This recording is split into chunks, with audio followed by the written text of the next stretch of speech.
Hello, welcome back. Thank you for joining me today. We're going to talk about lifting the veil. Hmm, yeah. That's the section that we've arrived in here in the text of A Course in Miracles, chapter 19, section 4, and then subsection D, Roman numeral 1, if you're following along here. And it's talking about the last obstacle to peace. The last obstacle, in other words, that peace must flow over, must flow through. The last, the ultimate barrier that we've erected against our experience of peace and truth and who we are. And this last veil is nothing other than the fear of God. A term that has a lot of meaning, and it might be a very loaded meaning for you. It does for a lot of people, where we live in societies where that, for many, represents a badge of honor. And it does not have to represent that. In fact, fear of any kind is completely unnecessary. In fact, this ultimate fear, fear of God, is the very last hurdle, so to speak, the last and final veil. And when it's lifted, there is no more experience of the ego at all. So, in other words, it's its last and final defense. And the ego shrieks at you, don't look at this. Keep your head down and don't look. So, it engenders tremendous fear. And we'll talk about that in this video. It may be helpful to you to view the process, and it looks to us like a process of awakening or enlightenment or spiritual awakening, whatever you want to call it in words. This process, you may find it very helpful to see the image of a veil that we've thrown over our own face, so that we can't see things as they really are, but and we choose not to see them as they really are because there's a layer of cloth in front of us. And maybe it's very, very thick with many different strands and layers to peel off. Well, the more that gets peeled, the more we begin to see through what may appear to be a black, dark fabric, the light on the other side. And we're drawn to it. So we keep peeling off the layers and we get to the last one because we'll all, whether it seems fanciful or far off or not, we all will arrive at this place, so to speak, where there's just one veil left to lift. None of us will even take a look at the veil, which seems very fearful, much less lift it, unless we've first accepted atonement for ourselves. This is the correction of our perception by the Holy Spirit, our inner teacher. We accept our inner teacher's guidance. That's what is known as atonement here in the Course. Of course, it has a vastly different set of contexts and meanings outside of A Course in Miracles. As you've discovered, this Course has its own language and its own meaning So, atonement means the correction of our inner teacher, the correction of our perception.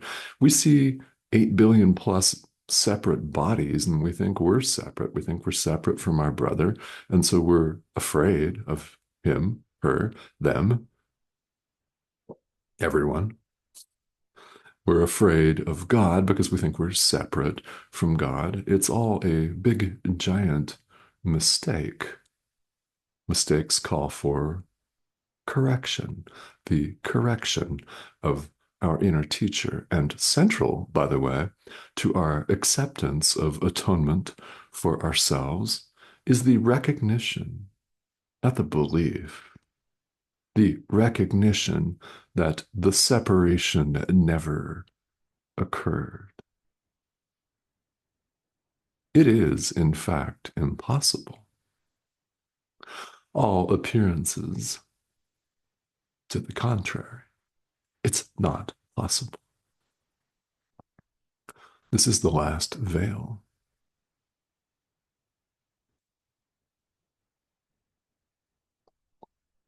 So, in order to get to this point, as you well know, and you have no doubt experienced, preparation is needed.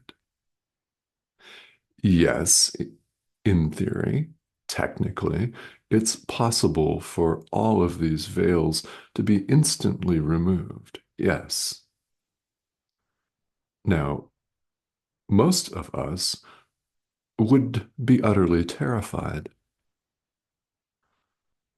Almost all of us are not ready for that blinding flash. I mean, if you are, you are, and it will happen if you really are. And we should say, when you really are, which may not be in this lifetime, by the way. It will happen. When? Well, I don't know. But most of us need this preparation. Preparation is needed for this because we need to train our mind to look on stark, raving madness with compassion and not with fear. We need to train our mind to look upon the world and all its stark, raving madness and insanity with compassion, not fear. We need to learn to forgive, truly forgive illusions, and learn that illusions are not real. This world is not real. There is no world. The body is not real either. Doesn't mean don't take care of it and eat and exercise and live your life. Doesn't mean that. Don't misunderstand us. It means that it's not who you really are. And you do know this. We all know this. It's why we're on the spiritual path in the first place. Seems like that comes out in every video. I guess we all need to hear that, don't we? So we're learning under the guidance of the Holy Spirit, whatever you want to call it, under the guidance of Jesus, under the guidance of your guide or guides. I mean, the Holy Spirit's part of our mind. Call it whatever you want, and you can call it your council if you want to. You can call it your board of CEOs, your C-level executive suite, if that's what you want to call it.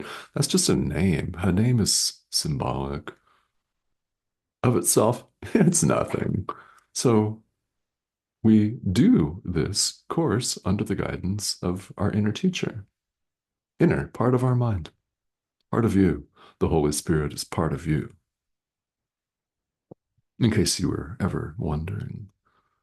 So we are learning to look on insanity with compassion, with love, with forgiveness, not fear. When we look on it with fear, we're afraid. We share in that fear. We're afraid of our brother.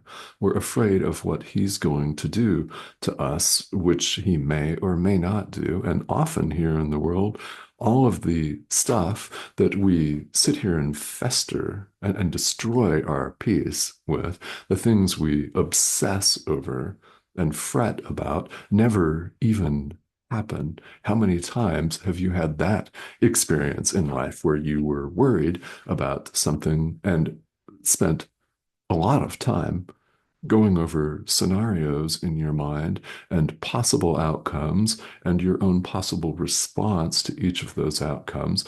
And you look up and you've wasted a day, a week, a month, a decade, and the supposed event never even took place. That happens a lot. And we've all done that. So we're training our mind to look on all of this dream experience, this madness. Separation is madness. We're looking on it with forgiveness. We're learning one moment at a time to do just that.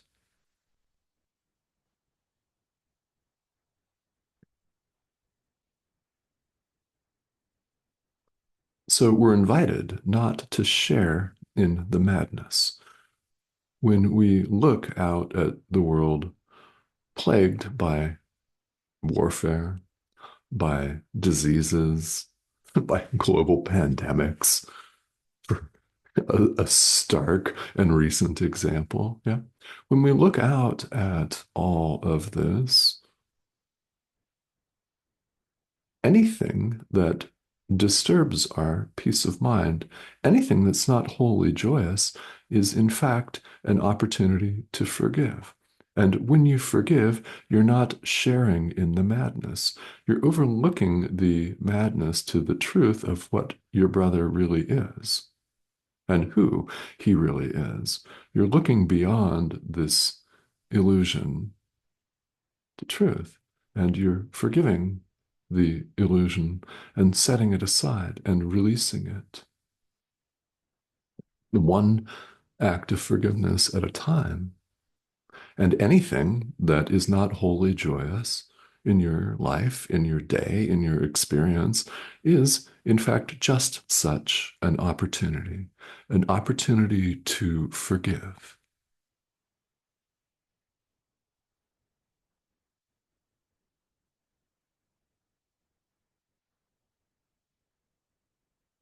So this is the prep that Jesus is talking about here in the text in chapter 19.